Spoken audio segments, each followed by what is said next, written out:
नमस्कार दोस्तों, स्वागत है आप सभी का हमारे चैनल कबीर जुडिशियल क्लासेज में। आज हम इस वीडियो में डिस्कस करेंगे इंडियन एविडेंस एक्ट के अति महत्वपूर्ण सवाल जो आपके आगामी यूपी एपीओ और साथ साथ में हर एक राज्य की न्यायिक प्रतियोगी परीक्षा के दृष्टिकोण से अति महत्वपूर्ण है। अगर इसके पहले का आपने वीडियो हमारा नहीं देखा है तो आप उसको सबसे पहले जाके देखिए, क्योंकि पहले वाले वीडियो में हम लोगों ने डिस्कस किए थे क्वेश्चन सेक्शन 1 से लेकर के सेक्शन 100 तक के जितने इंपॉर्टेंट सेक्शन थे, केस लॉ थे और जो इंपॉर्टेंट इलस्ट्रेशन थे हम लोगों ने उसमें डिस्कस किया था। इस वीडियो में हम लोग डिस्कस करेंगे सेक्शन 101 से लेकर के 167 तक के 167 तक के जितने इंपॉर्टेंट सेक्शंस हैं हम उन सबको डिस्कस करेंगे। तो चलिए स्टार्ट करते हैं मोटिवेशनल कोट से कि कामयाब होने के लिए अपनी मेहनत पर विश्वास करना होता है, किस्मत तो जुए में आजमाई जाती है। कहते हैं कामयाबी हाथों की लकीरों में नहीं बल्कि माथे के पसीने में होती है। ये सफलता कोई चिट्ठी नहीं जो कोई दूसरा आके लिख जाएगा, ये आपकी सफलता है जिसे आपको खुद अपने संघर्ष, अपने जोश, जुनून और पागलपन से लिखना होगा। तो चलिए आगाज करते हैं पहले क्वेश्चन से। Match list with list 2 and select the correct answer by using the codes given below. List चलिए, बर्डन ऑफ प्रूफ किस सेक्शन में दिया गया है? On whom burden of proof lies किस सेक्शन में है? Burden of proof as to particular fact, burden of proving fact specially within knowledge. तो बर्डन ऑफ प्रूफ आपका किस सेक्शन में है? तो सेक्शन आपका 101 में बर्डन ऑफ प्रूफ बताया गया है कि जो बर्डन ऑफ प्रूफ होगा वो किस पे होता है। और on whom burden of proof lies यानी कि सिद्ध करने का भार किस पर होगा? तो सेक्शन 102 बताता है कि on whom burden of proof lies. Burden of proof as to particular fact यानी कि विशेष तथ्य के बारे में सिद्ध करने का भार किस पे होगा? तो ये प्रोविजन बताता है सेक्शन आपका 103 में। और burden of proving fact specially within knowledge यानी कि ज्ञान में होने वाले तथ्य को साबित करने का भार आपका ये सेक्शन 106 में बताया गया है। तो करेक्ट आंसर क्या है? Option number C. Option number C is the correct answer. A का 4 हो जाएगा, बी का आपका 3 हो जाएगा, सी का 2 हो जाएगा और डी का 1 हो जाएगा। तो करेक्ट आंसर क्या है? Option number 3 is the correct answer. जितने भी सेक्शंस हैं हम लोग अभी आगे चल के सारे सेक्शंस को आगे क्वेश्चंस में देखते हैं। क्वेश्चन नंबर 2 देखते हैं। Burden of introducing evidence under section 102 of evidence act. तो आपका 102 में क्या बताया गया है कि जो बर्डन ऑफ प्रूफ होगा किस पे होगा? Option 1 shifts at a time, option 2 never shifts and option 3 constantly shift and option 4 none of the above. तो सेक्शन 102 आपका बताता है कि जो बर्डन ऑफ प्रूफ होगा वो क्या होगा? तो burden of proof basically constantly shift होता है, यानी कि एक पार्टी से दूसरी पार्टी पर ये शिफ्ट होता रहता है। यानी कि जिस पार्टी के ऊपर बर्डन आएगा अगर वो फैक्ट एविडेंस नहीं देगा तो वह असफल हो जाएगा। आपका किस सेक्शन में है? तो सेक्शन 102। सेक्शन 102 में बर्डन ऑफ प्रूफ आपका शिफ्ट होता है। वहीं सेक्शन 101 जो आपका है, सेक्शन 101 कहता है कि साबित करने का भार कभी भी नहीं बदलता है, यानी कि बर्डन ऑफ प्रूफ किस पे होता है? बर्डन ऑफ प्रूफ हमेशा प्रोसिक्यूशन पे होगा अंडर सेक्शन 101 में। तो इसका करेक्ट आंसर क्या? Option number 3 is the correct answer. 102 में burden of proof constantly shift यानी कि एक पार्टी से दूसरी पार्टी को शिफ्ट हो जाएगा। क्वेश्चन नंबर हम लोग 3 देखते हैं। एक और एग्जांपल इसमें देख लेते हैं कि आपका 102 में आपका बर्डन ऑफ प्रूफ ये शिफ्ट होता है और साथ में 105 और सेक्शन 108 जो आपका है इसमें भी बर्डन ऑफ प्रूफ शिफ्ट हो जाएगा। ठीक है, एक पार्टी से दूसरी पार्टी पर शिफ्ट हो जाएगा। 105 आपका क्या डील करता है? तो 105 आपका डील करता है कि यह साबित करने का भार कि अभियुक्त का मामला अपवादों के अंतर्गत आता है, यानी कि आईपीसी का जो जनरल एक्सेप्शन है सेक्शन 70 से लेकर के 106 तक का जो प्रोविजन है उसमें यह बताया गया है कि जो जनरल एक्सेप्शन के जो प्रोविजन होंगे उसमें बर्डन ऑफ प्रूफ क्या होगा? कॉन्स्टेंटली शिफ्ट होगा। वहीं सेक्शन 108 क्या है आपका? तो burden of proving that person is alive who has not been heard for 7 years, यानी कि वह व्यक्ति जो 7 साल से नहीं दिखा है उसके बारे में बर्डन ऑफ प्रूफ किस पे होगा। ठीक है, तो ये 105, 108 और सेक्शन 102 ये तीनों सेक्शंस आपका कॉन्स्टेंटली इसमें बर्डन ऑफ प्रूफ शिफ्ट होता है एक पार्टी से दूसरी पार्टी पर। जो पार्टी आपका एविडेंस नहीं देगा वो फेल हो जाएगा, इसी को कहते हैं बर्डन ऑफ प्रूफ यानी कि constantly shift. Option number 3 is the correct answer. Question number 3 हम लोग देखते हैं। The fact is sought to be proved is called. Option 1 factum probans, option 2 factum probandum, option 3 lex fori and option 4 lex loci. तो fact is sought to be proved is called, तो क्या कहा जाता है, फैक्टम प्रोवेंडम कहा जाता है। Option number 2 is the correct answer. The fact is sought to be proved is called factum probandum. यानी कि फैक्टम प्रोवेंडम क्या होता है कि जिस तथ्य को साबित करना है उससे ही फैक्टम प्रोवेंडम कहा जाता है। लेक्स फोरी क्या होगा, तो पहले वीडियो में पहला क्वेश्चन हम लोगों ने डिस्कस किया था कि इंडियन एविडेंस एक्ट क्या है, लेक्स फोरी का कानून है। और लेक्स लोसाई क्या होता है, तो लॉ ऑफ द लैंड, जो लैंड यानी पूरी धरती का जो कानून होगा उसको लॉ ऑफ द लैंड बोला जाएगा। और जहां पर कानून विद्यमान है, जहां पर कोई भी लॉ इन्फोर्सिएबल है, तो उसको बोला जाता है लेक्स फोरी का कानून। जैसे आपका इंडियन एविडेंस एक्ट, ये लेक्स फोरी का कानून है। ये पीटी एग्जाम में सीधा पूछा जाएगा कि इंडियन एविडेंस एक्ट क्या होता है ये, ठीक है। तो ऑप्शन में दिया रहेगा कि लेक्स फोरी, लेक्स लोसाई और बाकी अदर ऑप्शन रहेंगे। तो आपका इंडियन एविडेंस एक्ट क्या है, लेक्स फोरी का कानून है। Option number 3 lex fori. इसका करेक्ट आंसर क्या है, the fact is sought to be proved is called factum probandum. Option number 2 is the correct answer.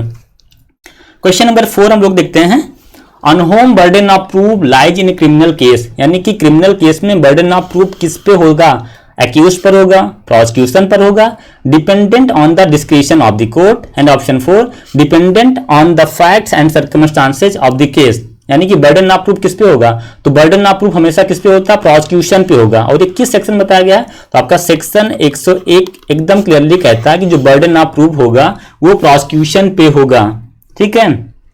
अब क्रिमिनल केस में भी जो प्रोसिक्यूशन पे बर्डन ऑफ प्रूफ होगा, लेकिन कुछ ऐसे एक्ट हैं, कुछ ऐसे प्रोविजन हैं जहां पर बर्डन ऑफ प्रूफ प्रोसिक्यूशन पर ना होकर के वो अक्यूज पार्टी पर होता है। जैसे कौन कौन सा है, तो जैसे डाउरी प्रोहिबिशन एक्ट है आपका, ठीक है, डाउरी प्रोहिबिशन एक्ट हो गया, और साथ में आपका प्रिवेंशन ऑफ करप्शन एक्ट हो गया, प्रिवेंशन ऑफ करप्शन एक्ट हो गया। तीसरा कौन सा है, डोमेस्टिक वायलेंस एक्ट, यानी कि घरेलू हिंसा का जो कानून है उसमें भी आपका बर्डन ऑफ प्रूफ किस पे होगा, तो बर्डन ऑफ प्रूफ हमेशा अभियुक्त पक्ष पर होगा। Domestic violence act 2005। और आपका नेक्स्ट कौन सा एक्ट है, एक एक्ट है आपका food adulteration act, food adulteration act. और आपका नेक्स्ट एक्ट है आपका prevention of child from sexual offences, POCSO का जो एक्ट होता है उसमें भी बर्डन ऑफ प्रूफ किस पे होगा, एक्यूज पे होगा, ना कि प्रोसिक्यूशन पे, ठीक है। तो ये पूछ लिया जाएगा कि आपका कि burden of proof criminal case में प्रोसिक्यूशन पर होता है, लेकिन ऐसे कौन कौन से कानून हैं जहां पर प्रोसिक्यूशन पे ना होकर के एक्यूज्ड पार्टी पर होगा आपका बर्डन ऑफ प्रूफ। तो डाउरी प्रोहिबिशन एक्ट हो गया, प्रिवेंशन ऑफ करप्शन एक्ट हो गया 1988, और डोमेस्टिक वायलेंस एक्ट 2005 का हो गया, और फूड एडल्ट्रेशन एक्ट आपका 1954 का, prevention of child from sexual offences आपका 2012 का एक्ट है। इन सारे एक्ट में जो एक्यूज्ड पार्टी होगा उस पर बर्डन ऑफ प्रूफ होगा, अगर वो नहीं साबित कर पाएंगे तो क्या हो जाएंगे, वो फेल हो जाएंगे, यानी कन्विक्टेड हो जाएंगे। तो इसका burden of proof lies in criminal case prosecution पे होता है, और किस सेक्शन बताया गया है, सेक्शन 101 में बताया गया है। क्वेश्चन नंबर हम लोग 5 देखते हैं, section 105 of the act is intended to apply to which of the following. Section 105 आपका क्या है, तो सेक्शन 105 में ये बताया गया है कि burden of proving fact that accused comes with in general exceptions, यानी कि आपका जो सेक्शन 105 ये कहता है कि अगर आप किसी भी केस में जो आपका जनरल एक्सेप्शंस हैं आपका आईपीसी में जनरल एक्सेप्शंस, यानी कि आपने किसी व्यक्ति की जो मर्डर मतलब हत्या की है वो एक्सीडेंट के थ्रू हुआ है सेक्शन 80 में, या फिर नेसेसिटी का रूल अगर अप्लाई करते हैं, तो अगर वहां पर अगर कोई ऑफेंस कमिट हुआ है तो वहां पर बर्डन ऑफ प्रूफ किस पे होगा, तो आपका बर्डन ऑफ प्रूफ किस पे होगा, ये आपका वो एक्यूज पार्टी पे होगा कि उन्होंने जो एक्सीडेंट हुआ है वो मतलब जनरल एक्सेप्शन में उनके ऊपर होगा कि वो साबित करें कि वो वो मर्डर ना होकर के एक्सीडेंट है ये, ठीक है। तो section 105 of the act is intended to apply to which of the following, तो क्रिमिनल ट्रायल्स में ही सिर्फ होगा ये, बाकी सिविल ट्रायल्स में नहीं होगा, क्योंकि आईपीसी आपका क्रिमिनल प्रोसीजर को डील करता है, ठीक है। तो option number 1 is the correct answer. Question number 6 हम लोग देखते हैं, which sections of the Indian evidence Act is related to doctrine of res ipsa loquitur. Res ipsa loquitur मतलब क्या होता है, इसका मतलब ये होता है कि इसके अंतर्गत तथ्य को ही प्रमाण मान लिया जाता है और कुछ प्रूव करने की जरूरत नहीं होती, इसी को बोला जाता है रेस इप्सा लोकेटर, ठीक है। तो ये किस सेक्शन में बताया गया रेस इप्सा लोकेटर, 102, 104, 106, 108। तो करेक्ट आंसर इसमें क्या है, सेक्शन आपका 106 का जो प्रावधान है वो रेस इप्सा लोकेटर से डील करता है। रेस इप्सा लोकेटर हमने पहले डिस्कस किया कि कुछ ऐसे तथ्य होते हैं जिनको बिना प्रमाण उनका जो तथ्य होता है उसी को प्रमाण मान लिया जाता है। ठीक है, तो इसमें एक जैसे एक बहुत ही इंपॉर्टेंट इलस्ट्रेशंस है कि खा पर बिना रेल टिकट यात्रा करने का आरोप है, या साबित करने का भार कि उसके पास टिकट था या उस व्यक्ति के ऊपर है कि उन्होंने टिकट लिया था। ठीक है, तो ये 106 का इंपॉर्टेंट इलस्ट्रेशंस है। और इसमें एक इंपॉर्टेंट जजमेंट है Scott versus London and Katherine Docks. ये आपका सेक्शन 106 का लैंडमार्क जजमेंट है, Scott versus London and Katherine Docks. इसमें 106 का ये केस है और इसको क्या बोला जाता है, रेस इप्सा लोकेटर। तो option number 3 is the correct answer. चलिए हम लोग देखते हैं क्वेश्चन नंबर चलिए सेक्शन 102 में क्या बताया गया। इसके पहले हम लोगों ने देखा था सेक्शन 102 आपका बताता है कि on whom burden of proof like, यानी कि किस पे होता है बर्डन ऑफ प्रूफ, किस पे होगा, तो उस व्यक्ति पे होगा जो फैक्ट नहीं देगा, साक्ष्य नहीं देगा, तो वो फेल हो जाएगा। और ये हमेशा क्या होता है, बदलता रहता है, constantly shift from one party to another party. 104 क्या है आपका, तो 104 ये है कि मतलब इसमें एक इलस्ट्रेशन है कि A wishes to prove dying declaration by B, यानी कोई व्यक्ति किसी व्यक्ति को ये कहता है कि वो मर गया है, तो किसके ऊपर फैक्ट, किसके ऊपर बर्डन ऑफ प्रूफ होगा, तो जो व्यक्ति ये कहता है कि वह व्यक्ति मर गया है तो उसके ऊपर बर्डन ऑफ प्रूफ रहता है कि वो प्रूव करे कि वह व्यक्ति कहां पर मरा, कैसे मरा, उसके बारे में तथ्य को दें। और सेक्शन 108 आपका क्या है, तो सेक्शन 108 आपको ये बताता है कि यह साबित करने का भार कि वह व्यक्ति जिसके बारे में 7 साल से कुछ सुना नहीं गया है वह जीवित है। तो 108 का प्रोविजन आपका 7 साल से व्यक्ति जिसको नहीं देखा गया है उसको डेथ मान लिया जाएगा, सिविल डेथ। ठीक है, तो क्वेश्चन नंबर 6 का करेक्ट आंसर क्या है, option number 3 section 106। Question number 7 हम लोग देखते हैं, A is charged with travelling on a railway without a ticket under the Indian evidence Act, the burden of proving that he had a ticket. किस पे होगा, अगर कोई व्यक्ति रेल में बिना टिकट यात्रा कर रहा है तो उसका बर्डन ऑफ प्रूफ किस पे होगा, प्रोसिक्यूशन पे होगा, एक्यूज्ड पे होगा, कंप्लेनेंट पे होगा, या फिर प्रोसिक्यूशन विटनेस पे होगा। इसके पहले हम लोगों ने भी डिस्कस किया कि अगर कोई व्यक्ति रेलवे में बिना टिकट यात्रा करता है तो burden of proof accused party पे होगा कि वो प्रूव करे कि उसने टिकट लिया था। तो option number 2 is the correct answer. और ये किस सेक्शन का इलस्ट्रेशन है, 106 का रेस इप्सा लोकेटर जो हम लोगों ने भी डिस्कस किया था। तो option number 2 is the correct answer.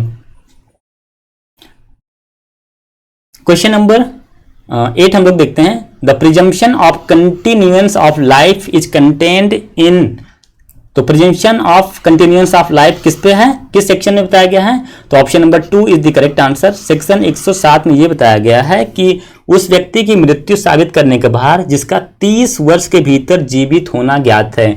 तो देखिए अब सेक्शन 107 है और 108 है, इसमें 30 वर्ष अगर किसी व्यक्ति को नहीं देखा गया तो उसको डेथ मान लिया जाएगा। और सेक्शन 108 में क्या है कि 7 वर्ष के भीतर किसी व्यक्ति को अगर नहीं देखा गया है तो उसको डेथ मान लिया जाएगा।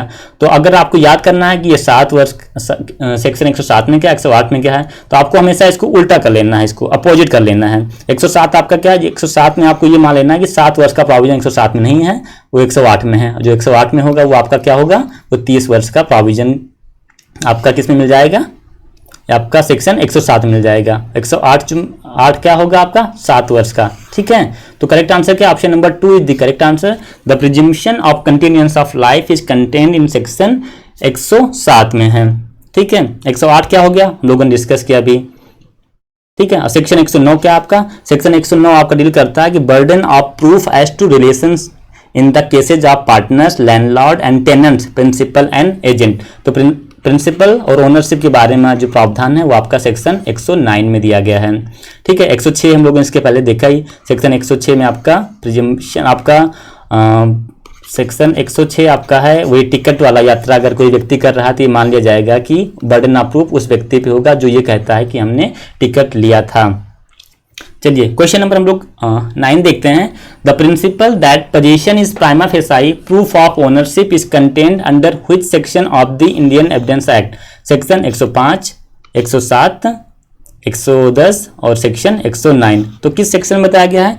तो सेक्शन 110 आपका डील करता है बेसिकली स्वामित्व यानी ओनरशिप के बारे में जो प्रावधान है वो आपका सेक्शन 110 में बताया गया है। ठीक है, तो position of prima facie proof of ownership आपका ये सेक्शन 110 में बताया गया है। और इसके पहले हम लोगों ने सेक्शंस 105, 107 और 109 देख लिए हैं। चलिए क्वेश्चन नंबर 112 देखते हैं कि section 112 of the Indian evidence Act creates a legal fiction. Option 2 does not provide for presumption. Option 3 provides for conclusive presumption on which can be rebutted by DNA test. And option 4 provides for conclusive test. तो आपका section 112 क्या है? आपका section 112 of Indian evidence Act बहुत important section है जो legitimacy of children के बारे में बात करता है। ये लेजिटिमेसी ऑफ चिल्ड्रन, किसी भी बच्चे का जो लेजिटिमेसी है वो आपका सेक्शन 112 में बताया गया है। तो 112 क्या डील करता है कि 112 ये कहता है कि अगर कोई व्यक्ति लीगली वेडेड मैरिज में रह रहा है तो उस शादी के दौरान अगर कोई बच्चा पैदा होता है तो उस व्यक्ति का वो लेजिटिमेट चाइल्ड माना जाएगा।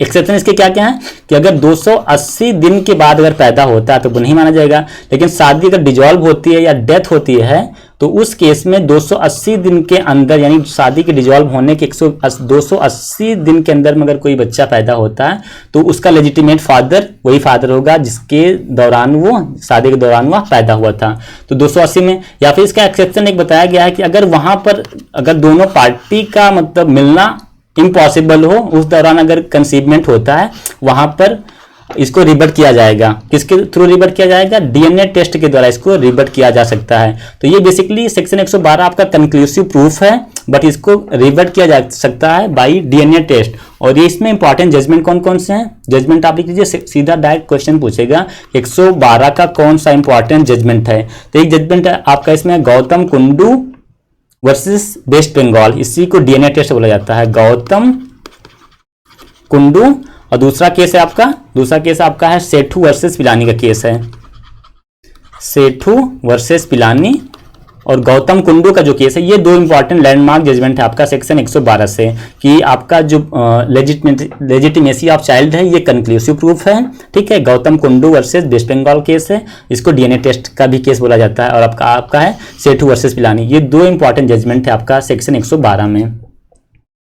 क्वेश्चन नंबर 111 देखते हैं हम लोग। Section 113A of the Indian evidence Act was added in. Section 113A किस एक्ट के थ्रू इसको ऐड किया गया था? तो 1983 के जो अमेंडमेंट थे उसके थ्रू इसको जोड़ा गया था ये। और ये पूछ लेता है कि 1983 का कौन सा ये एक्ट है ये। ठीक है, तो आपका एक्ट नंबर 46 यानी एक्ट 46 ऑफ द 1983 के थ्रू इसको जोड़ा गया है ये। ठीक है, तो इसमें क्या है? सेक्शन 113A आपका क्या बेसिकली डील करता है? सेक्शन 113A कहता है कि किसी विवाहित स्त्री द्वारा आत्महत्या के दुष्प्रेरण के बारे में प्रिजम्पशन का प्रावधान किया गया है। ठीक है, abetment of A suicide 113A।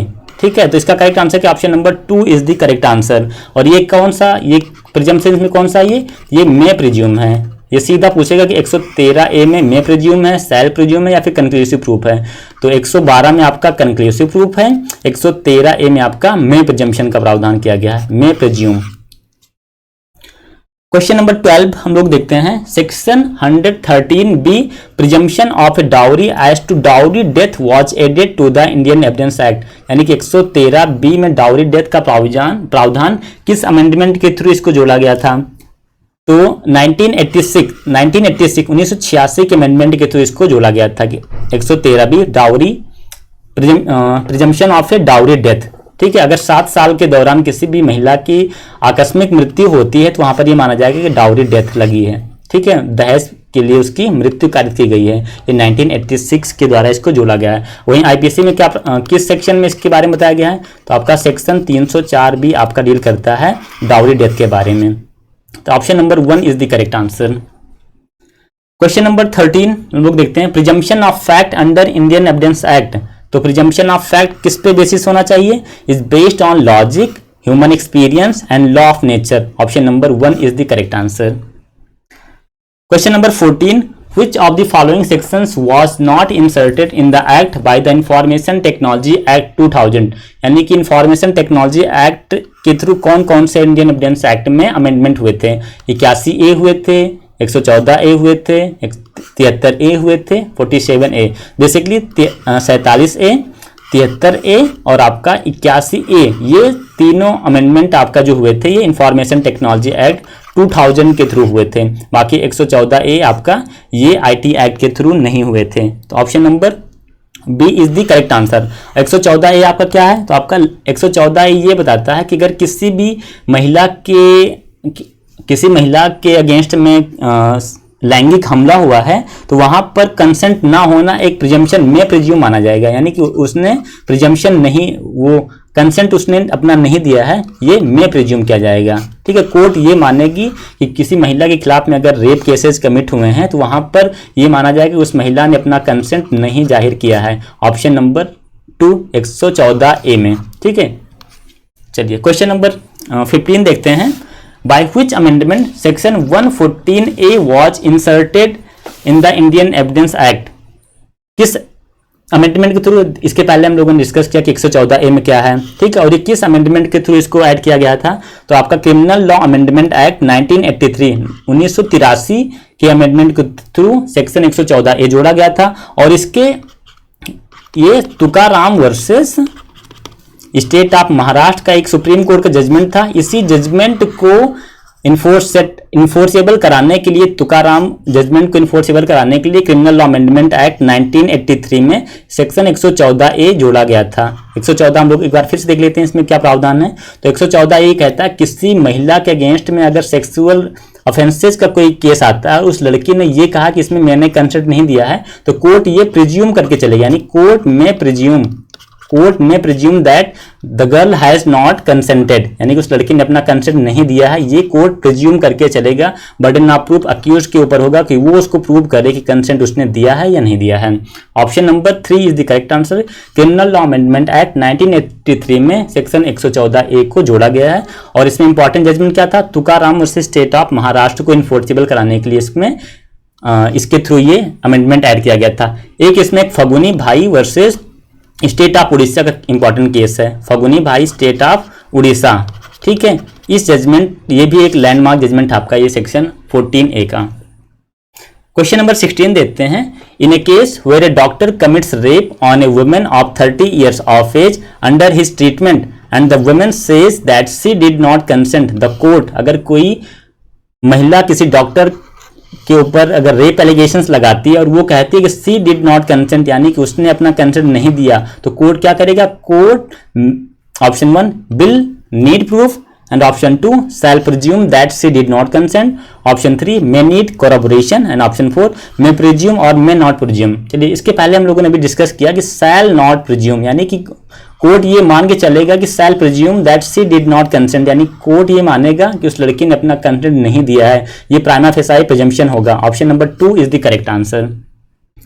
Question number 17, which one of the following cases is not a case of estoppel? तो आपका स्टॉपल का जो प्रावधान है आपका इंडियन एविडेंस एक्ट में किस सेक्शन में है? तो सेक्शन 115 से लेकर के जो 117 का जो प्रावधान है ये आपका स्टॉपल केस है। और इसमें कौन कौन से इंपॉर्टेंट जजमेंट है आपका? Pickard versus Sears, Shri Krishna versus University of Kurukshetra and option Sharad Chandra Dey versus Gopal Chandra Laha. ये आपका 3 बेसिक इंपॉर्टेंट जजमेंट है इसमें doctrine of estoppel. Pickard versus Sears का जो जजमेंट था, इसी केस के द्वारा डॉक्ट्रिन ऑफ स्टेपल को प्रोपाउंड किया गया था।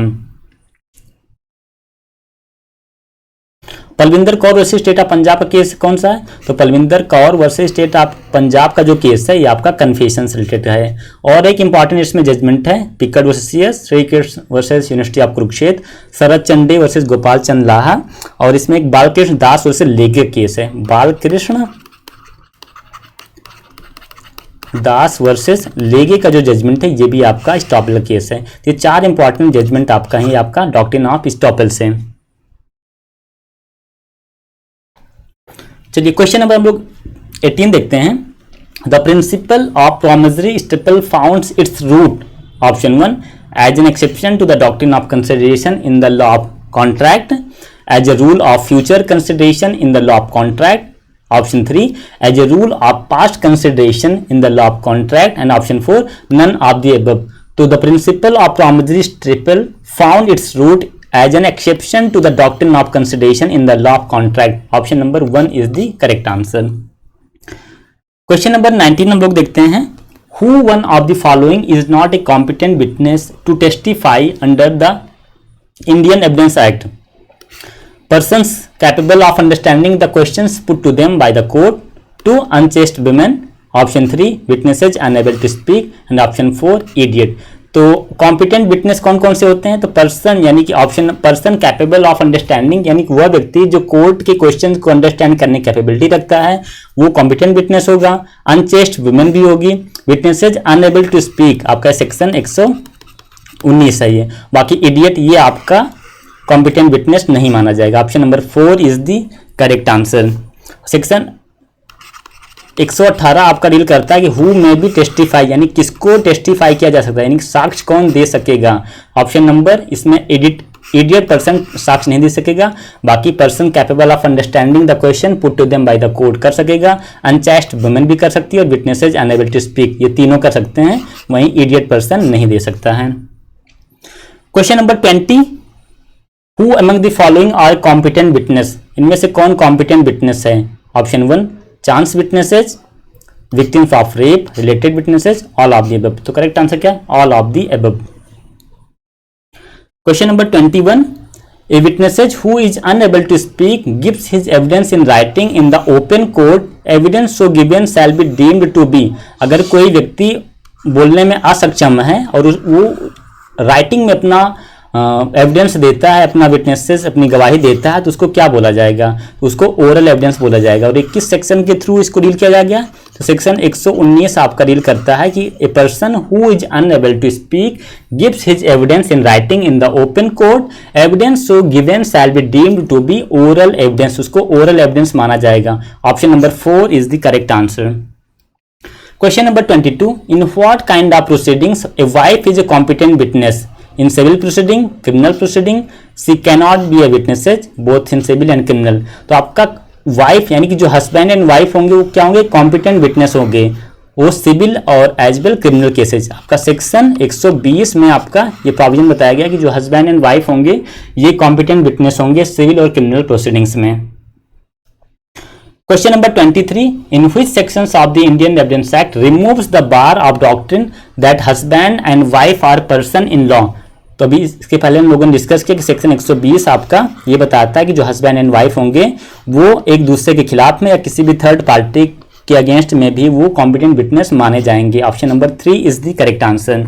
सेक्शन 122 आपका क्या है? तो सेक्शन 122 आपका है कम्युनिकेशन ड्यूरिंग मैरिज यानी कि शादी के दौरान जो कम्युनिकेशन होगा उसके बारे में बात करता है. 119 आपका डम्ब विटनेसेस का जो प्रावधान है, dumb witnesses unable to speak. 123 आपका क्या है? सेक्शन 123 आपका है evidence as to affairs of state. ठीक है. सोलस पॉपुलर लेक्स सुप्रीमा का जो प्रावधान आपका सेक्शन 123 में है. इसका क्या मतलब होता है कि लोक कल्याण की भावना ही सर्वोच्च विधि है. ये आगे चल के हम लोग इसको डिस्कस करेंगे भी. तो option number 3 is the correct answer.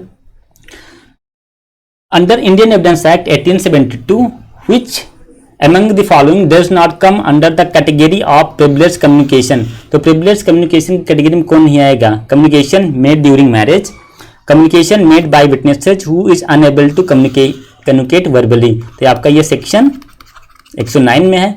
Official communication आपका क्या है? तो ऑफिशियल कम्युनिकेशन आपका सेक्शन 124 में है. प्रोफेशनल कम्युनिकेशन आपका सेक्शन 126 में है. तो इसमें प्रिविलेज्ड कम्युनिकेशन में कौन नहीं आएगा? तो option number 2 is the correct answer.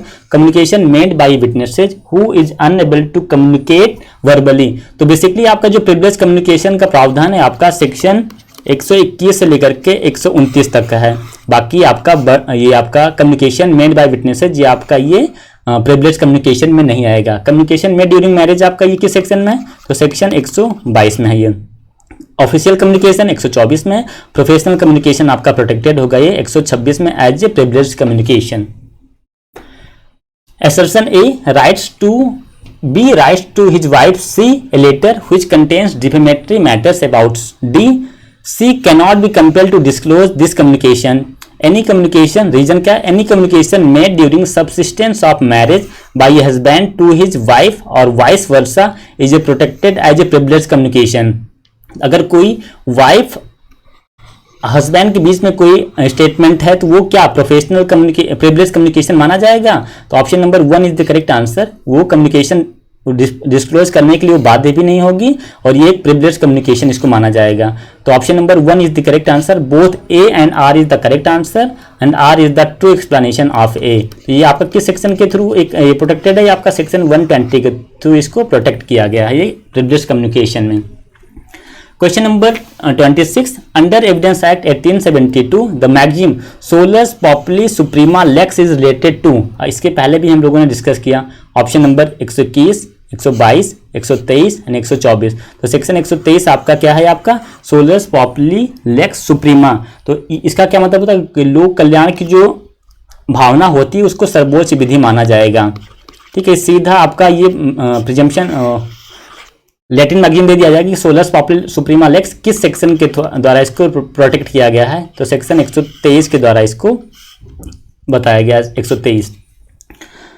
Question number 27 हम लोग देखते हैं, in which of the following conditions a public officer shall not be compelled to disclose the official communication when he considers that public interest would suffer by it. Option 2, when he considers that government will be in adverse situation by it, and option 3, when he considers that he himself will be adversely suffered by it, and option 4, when he considers that department will be defamed by it। तो question number 27 आपका basically ये आपका deal करता है section 124। Section 124 आपका official communication के बारे में बात करता है। क्या कहता है कि कोई भी पब्लिक ऑफिसर को उसके ऑफिशियल कम्युनिकेशन में दी गई सूचना को प्रकट करने के लिए विवश नहीं किया जाएगा जबकि वह जानता है कि वह डिस्क्लोजर से पब्लिक इंटरेस्ट को अफेक्ट करेगा। It would suffer by it the public interest. तो option number 1 is the correct answer. Question number 28 देखते हैं, assertion A, provided to section 132 Evidence Act is a facet of rule against self incrimination. And option 4, reason policy of section 132 evidence act is a procedure evidence for doing justice। तो इसका correct answer क्या है आपका, option number 1 is the correct answer. Both A and R are true, R is the correct explanation of A. तो section 132 आपका क्या है, तो सेक्शन 132 आपका ये कहता है कि इस आधार पर कि उत्तर उसे अपराध में फंसाएगा, यानी किसी भी अगर विटनेस से अगर कोई क्वेश्चन पूछा जाएगा तो इस आधार पर वो मना नहीं कर सकता कि वह अगर उसका आंसर देगा तो वो फंस जाएगा। ठीक है, इसके लिए आपको वो बाध्य है उत्तर देने के लिए। ये किसके लिए किया गया है, it is procure evidence for doing justice, यानी कि न्याय को प्रदान करने के लिए उसको ऐसा उत्तर देना पड़ेगा, वो अगेंस्ट सेल्फ इनक्रिमिनेशन नहीं माना जाएगा। तो option number 1 is the correct answer. Question number 29, Which one of the following is provided under section 133? Section 133 आपका क्या डील करता है इंडियन एविडेंस एक्ट में, acceptance of an evidence, rejection of an evidence, evidence of defendant, evidence of an accomplice. तो आपका option number 4 is the correct answer. सह अपराधी के बारे में प्रावधान करता है आपका सेक्शन 133। डिफेंडम का विटनेस आपका किसमें है, सेक्शन 119 में दिया गया है।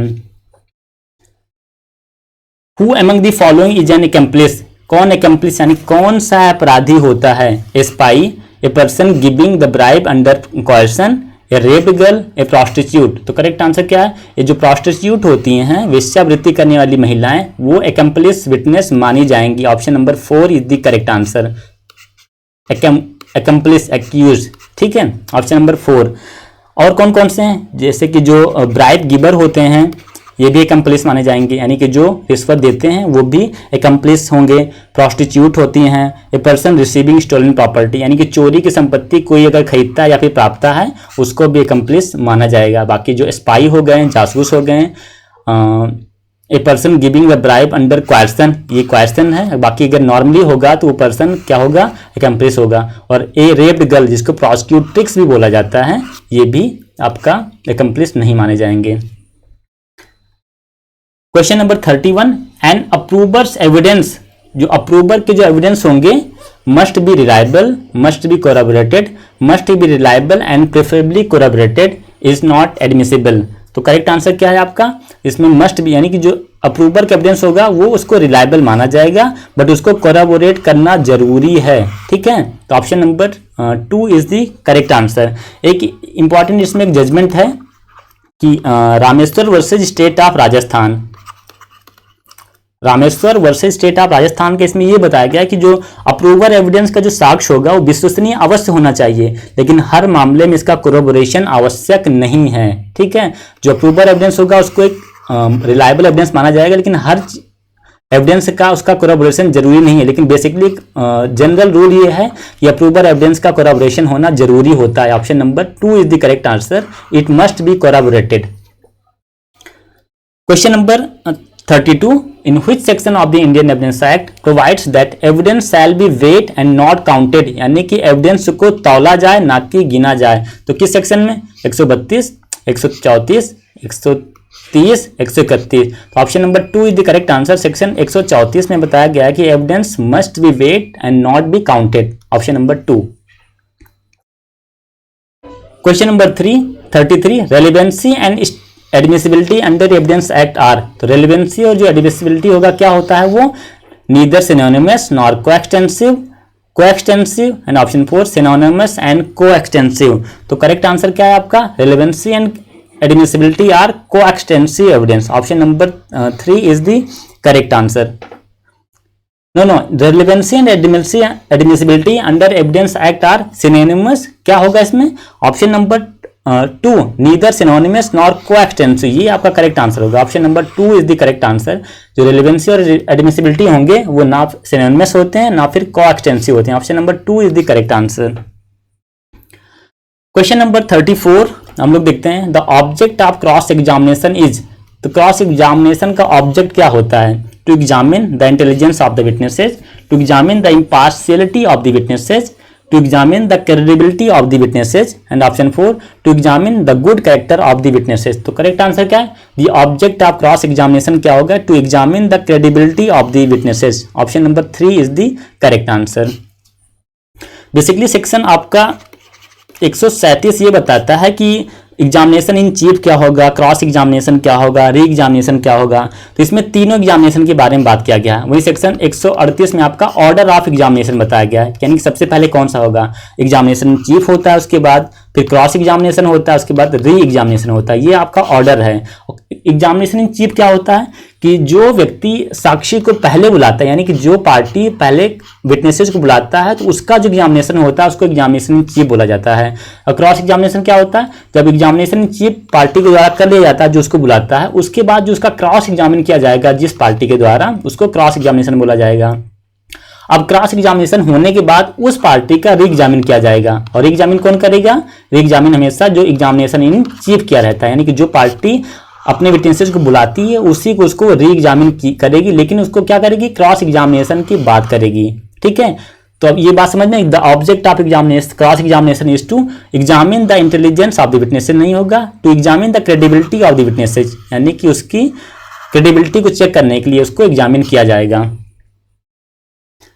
Question number 35, under which sections of the Indian evidence Act provisions relating to examination in chief is provided. अभी हम लोगों ने डिस्कस किया कि सेक्शन 137 में आपका एग्जामिनेशन इन चीफ, उसके बाद क्रॉस एग्जामिनेशन, फिर री एग्जामिनेशन बताया गया है। एग्जामिनेशन चीफ क्या होगा इसको भी डिस्कस किए, क्रॉस एग्जामिनेशन क्या होता है उसको डिस्कस किया, और री एग्जामिनेशन के बारे में भी लोगों ने डिस्कस किया। तो option number 1 is the correct answer.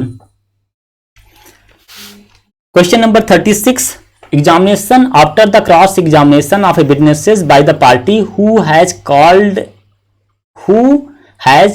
him is called, यानी कि क्रॉस एग्जामिनेशन के बाद क्या किया जाता है, अभी हम लोगों ने डिस्कस किया। क्रॉस एग्जामिनेशन के बाद क्या होगा, री एग्जामिनेशन किया जाएगा। पहले चीफ होगा और कौन करेगा, जो पार्टी को बुलाता है उसको एग्जामिनेशन चीफ करेगा। उसके बाद चीफ होने के बाद हमेशा क्रॉस एग्जामिनेशन होगा। क्रॉस कौन करेगा, तो अपोजिट पार्टी करेगी, और क्रॉस होने के बाद फिर री एग्जामिनेशन करेगा। और एग्जामिनेशन कौन करेगा, तो जो पार्टी चीफ एग्जामिनेशन करती है वही री एग्जामिनेशन करती है। तो option number 3 is the correct answer. Question number 37, Which one of the following sections of the Indian Evidence Act contains provision regarding cross examination of witnesses to character? किसी भी witnesses का जो character होगा उसको cross examination किस section के through किया जाएगा। ऑप्शन 1 140, 141, 142 और सेक्शन 139। तो करेक्ट आंसर क्या है आपका? सेक्शन आपका 140 जो आपका है वो आपका डील करता है कि एग्जामिनेशन क्या होगा, क्रॉस एग्जामिनेशन किया जाएगा विटनेसेस के करेक्टर का। ऑप्शन नंबर 1 140 में आपका किसी विटनेसेस के जो करेक्टर हैं उसको क्रॉस एग्जामिन किया जा सकता है, ठीक है।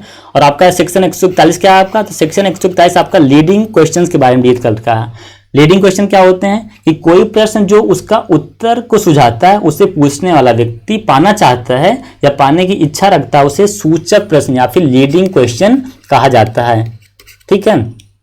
142 क्या आपका? When leading questions must not be asked. तो लीडिंग क्वेश्चन कब नहीं पूछे जाते हैं? तो लीडिंग क्वेश्चन आपका जो विरोधी पक्षकार होता है अगर वो आक्षेप करे तो लीडिंग क्वेश्चन को एग्जामिनेशन इन चीफ और री एग्जामिनेशन में नहीं पूछे जाएंगे। हमेशा क्वेश्चन आपका ये पूछेगा कि जो आपका लीडिंग क्वेश्चन होगा वो कब नहीं पूछे जाएंगे, तो एग्जामिनेशन इन चीफ में और री एग्जामिनेशन आपका नहीं पूछा जाएगा। बाकी आपका क्रॉस एग्जामिनेशन में आपका क्या होगा, आपका लीडिंग क्वेश्चंस पूछे जाएंगे। लेकिन अगर चीफ एग्जामिनेशन में और री एग्जामिनेशन में कोर्ट डिस्क्रिप्शन दे देता है, यानी कोर्ट अगर ऑर्डर कर देता है तो वहां पर चीफ एग्जामिनेशन और री एग्जामिनेशन में भी लीडिंग क्वेश्चंस पूछे जा सकते हैं। लीडिंग क्वेश्चन लोगों ने डिस्कस किया कि लीडिंग क्वेश्चन वो क्वेश्चन होते हैं जो एक पार्टी दूसरे पार्टी से जानना चाहती है, जो इंपॉर्टेंट चीजें वो अपेक्षा करता है कि अगर इसका आंसर हमको मिल जाएगा तो इसके बारे में हम इस फैक्ट को प्रूव कर देंगे, इसको लीडिंग क्वेश्चन कहा जाता है, ठीक है। 141 में लीडिंग क्वेश्चन डिस्कस किया गया है। 142 में ये बताया गया कि लीडिंग क्वेश्चन कब नहीं पूछे जाएंगे, तो कब नहीं पूछे जाएंगे? चीफ में नहीं पूछे जाएंगे और री एग्जामिनेशन में नहीं पूछे जाएंगे। हमेशा पूछे जाएंगे कहां पर? तो क्रॉस एग्जामिनेशन में पूछे जाएंगे। और किस सेक्शन में बताया गया है आपका? सेक्शन 143 में बताया गया कि leading question must be asked in A cross examination. Cross examination में लीडिंग क्वेश्चन पूछे जाएंगे, ये रूल है, ठीक है। बाकी ये एक्सेप्शंस हैं। यहाँ पर ऑर्डर करेगा कौन? कोर्ट ऑर्डर करेगा 142 में कि लीडिंग क्वेश्चन कब पूछे जाएंगे। चीफ में अगर पूछे जाएंगे तो कोर्ट ऑर्डर करेगा, कोर्ट आदेश देगा, तभी आप पूछे जा सकते हैं। लेकिन 143 में क्रॉस एग्जामिनेशन में हमेशा लीडिंग क्वेश्चंस पूछे जाएंगे। तो ऑप्शन नंबर इसका कौन सा करेक्ट आंसर है? Option number 140 is the correct answer कि जो विटनेसेस का करेक्टर होगा वो आपका क्रॉस एग्जामिन किया जा सकता है। चलिए इतने सारे सेक्शंस हम लोगों ने इसमें डिस्कस किए। क्वेश्चन नंबर 38 देखते हैं। Match list 1 with list 2 and select the correct answer using the code given below.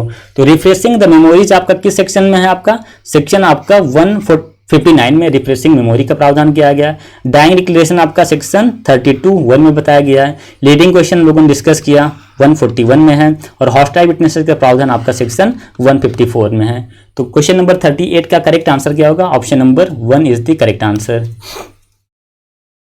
Question number 39 in evidence act leading question can be asked during.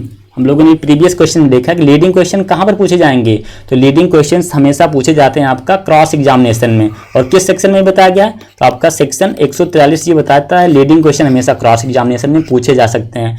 Chief में और री एग्जामिनेशन पूछे जा सकते हैं, लेकिन वहां पर कोर्ट की परमिशन होना आवश्यक है। 142 में पूछे जा सकते हैं लेकिन उसके लिए कोर्ट ऑर्डर करेगा तभी। Question number 40 FIR is not a substantive evidence. It can be used during trial. तो FIR सब्सटेंटिव एविडेंस नहीं माना जाएगा। इसको ट्रायल में क्या किया जा सकता है? इसको कोराबोरेट किया जा सकता है या फिर कंट्राडिक्ट किया जा सकता है। यानी कोराबोरेट किया जाएगा किसी दूसरे एविडेंस के साथ में या फिर उसको कंट्राडिक्ट किया जाएगा। तो option number 3 is the correct answer. FIR is not a substantive evidence. It can be used during trial to corroborate and contradict. और किस सेक्शन में इसको कंट्राडिक्ट किया जाएगा? बेसिकली CRPC का सेक्शन 154 में FIR रजिस्टर्ड होता है और लेकिन जो FIR रजिस्टर्ड होगा 145 में इसको कंट्राडिक्ट किया जाएगा या फिर कोराबोरेट किया जा सकता है इंडियन एविडेंस एक्ट में 145 में। और वहीं यहाँ पर 157 क्या है? 145 और 157 में FIR को कंट्राडिक्ट या फिर कोराबोरेट किया जाएगा। 157 क्या कहता है कि टू फॉर्मल स्टेटमेंट में बी प्रूव्ड टू कोराबोरेट। 157 में प्रीवियस जो स्टेटमेंट होते हैं उनको कोराबोरेट किया जाएगा। 145 में क्या किया जाएगा? इसको cross examination as to previous statement in writing. अगर कोई राइटिंग में स्टेटमेंट दिया गया है तो उसको क्या किया जाएगा? क्रॉस एग्जामिनेशन किया जाएगा सेक्शन 145 में। 145 और 157 ये बहुत इंपॉर्टेंट सेक्शंस हैं। बेसिकली आप देखेंगे हर एक एग्जाम में 145 और 127 से क्वेश्चन पूछे जाएंगे और एक सेक्शन 146 है। इसलिए अभी हम लोग डिस्कस करेंगे, आगे पूछेंगे। इसमें भी सेक्शन से हमेशा डायरेक्ट क्वेश्चन बनता है। Statement of an injured person is recorded as a dying declaration. चलिए देखिए वही इलस्ट्रेशन आ गया। हाउ एवर ही सर्वाइव्स, यानी कि एक व्यक्ति एक डाइंग डिक्लेरेशन देता है कि अब वो लगता है कि वो मर ही जाएगा, वो कि उसको किसी व्यक्ति ने इतना ज़्यादा मार दिया है और उसके बारे में वो स्टेटमेंट देता है कि अब हम मर जाएंगे, इन्होंने मेरे खिलाफ में ऐसा ऐसा ऑफेंस कमिट किया, मुझको मारा है। तो वो मरा नहीं है तब तो डाइंग डिक्लेरेशन होगा नहीं, लेकिन उसका क्या प्रावधान, यानी कि उसकी जो रेलेवेंसी होगी उसके स्टेटमेंट की वो क्या होगी। तो 157 आपका कहता है कि उसको क्या किया जाएगा कि his statement is admissible under section 157 हम लोगों ने भी डिस्कस किया कि 157 कहता है कि फॉर्मर स्टेटमेंट में भी प्रूव टू कोराबोरेट, यानी कि पहले के जो स्टेटमेंट होंगे उसको कोराबोरेट किया जाएगा। ठीक है, तो डाइंग डिक्लेरेशन के तौर पे उसका स्टेटमेंट तो यूजफुल नहीं है, लेकिन उसको क्या किया जाएगा, कोराबोरेट किया जाएगा उस स्टेटमेंट को सेक्शन 157 में। तो option number 4 is the correct answer. Question number 42 under section 145 of the Indian Evidence Act, a witness may be cross-examined as to previous statement in writing. क्या किया जाएगा, after proving the same and showing the same to the witnesses, without proving the same but only after showing the same. Option 3 after proving the same and reading the same to the witnesses. तो इसका correct answer क्या है, option number 2 is the correct answer. कि 145 में क्या होगा कि किसी व्यक्ति के जो स्टेटमेंट है उसको क्रॉस एग्जामिनेशन किया जाएगा विदाउट प्रूविंग, यानी उसको प्रूव नहीं किया जाएगा, उसको बिना प्रूव किए हुए, but after showing the same to the witnesses, उसको विटनेसेस को दिखा करके उसको क्या किया जाएगा, उसके प्रीवियस स्टेटमेंट जो कि राइटिंग में होगा उसको क्रॉस एग्जामिनेशन किया जाएगा। तो option number 2 is the correct answer. Question number 43 A statement recorded by investigation officer under section 161 CrPC can be used. अगर कोई व्यक्ति एक स्टेटमेंट सेक्शन 161 में देता है तो उसका क्या किया जाएगा, उसको कंट्राडिक्ट किया जाएगा। कंट्राडिक्ट फॉर कंट्राडिक्शन, उसको कंट्राडिक्शन के लिए उसको स्टेटमेंट को यूजफुल रहेगा। क्वेश्चन नंबर 44 देखते हैं। Which one of the following provisions of the Indian Evidence Act 1872 has been amended by the Criminal Amendment Act? बड़ा ही महत्वपूर्ण आपका ये सेक्शंस है। किस सेक्शन में, सेक्शन 146 आपका ये बताता है कि क्वेश्चंस लॉफुल इन क्रॉस एग्जामिनेशन, यानी कि क्रॉस एग्जामिनेशन में कौन कौन से क्वेश्चन लॉफुल होंगे, कौन कौन से अनलॉफुल होंगे। तो इसमें एक अमेंडमेंट हुआ 2013 का, इसमें ये बताया गया कि अगर रेप केसेज हैं, सेक्शन 376 का अगर कोई केस है तो वहां पर अगर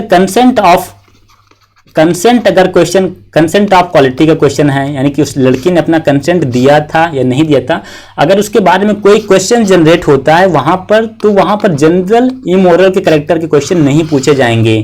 ठीक है, जनरल इमोरल क्वेश्चन नहीं पूछे जाएंगे, या फिर प्रीवियस सेक्सुअल एक्सपीरियंस है उसके बारे में भी क्वेश्चन नहीं पूछे जा सकते हैं। तो आपका किस अमेंडमेंट के थ्रू आया था, तो 2013 के अमेंडमेंट इसको बताया गया था। और किस सेक्शन में, सेक्शन 146, सीधा पूछ लेगा किस सेक्शन में 2013 के अमेंडमेंट में जो रेप केसेज होंगे वहां पर जनरल इमोरल या फिर प्रीवियस सेक्सुअल एक्सपीरियंस के क्वेश्चन नहीं पूछे जा सकते। तो option number 2 is the correct answer, section 146।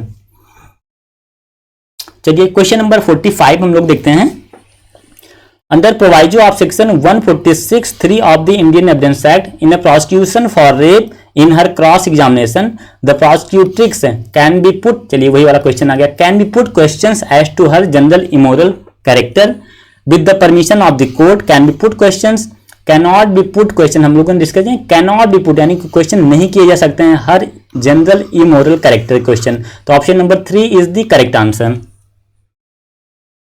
Question number 46 हम लोग देखते हैं। Under the Indian evidence act 1872 the court may permit such questions which it regards indecent और स्कैंडलस क्वेश्चन, यानी कि जो क्वेश्चन होंगे इनडिसेंट और स्कैंडलस क्वेश्चंस होंगे वो कोर्ट में क्या पूछे जा सकते हैं कि नहीं पूछे जा सकते हैं। तो आपका सेक्शन 151 ये कहता है कि इनडिसेंट और स्कैंडलस क्वेश्चंस नहीं पूछे जा सकते हैं। इनडिसेंट यानी अशिष्ट और कलंकात्मक जो प्रश्न होते हैं उनको नहीं पूछे जा सकते हैं, लेकिन अगर वो फैक्ट इन इशू हैं, अगर फैक्ट इन इश्यूज रेड करते हैं तो वो क्या किए जाएंगे, वो पूछे जा सकते हैं। Option number 1 is the correct answer, यानी कि जब इनडिसेंट और scandalous question fact in issue में रहेंगे, विवादक तथ्य के रूप में रहेंगे, तो वहां पर वो पूछे जा सकते हैं। तो option number 1 is the correct answer. चलिए क्वेश्चन नंबर 47 देखते हैं। A witness is asked whether he was not dismissed from a situation for dishonestly, he denies it.